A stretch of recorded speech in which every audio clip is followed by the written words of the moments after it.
Get your free copy of the complete tutorial at www.teachucomp.com/free. If entering a partial customer payment, begin by selecting Customers Receive Payments from the menu bar to open the Receive Payments window. Select the name of the customer or customer job from the Received From dropdown. Enter the payment date, the payment amount, and the payment method at the top of the window, just as when accepting a full payment. Unpaid invoices will appear at the bottom of the window.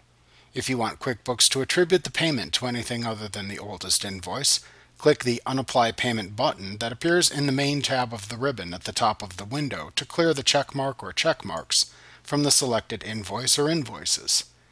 In the listing of unpaid invoices, you can click into the rightmost white column and change the amount applied to the desired invoice by typing the partial payment amount.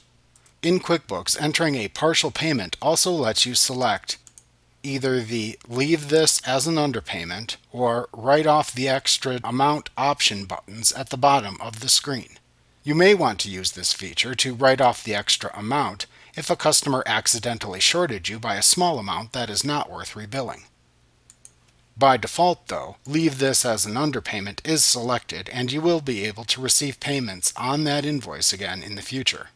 When finished, click either the Save and Close or Save and New buttons to save the transaction and accept the partial payment amount.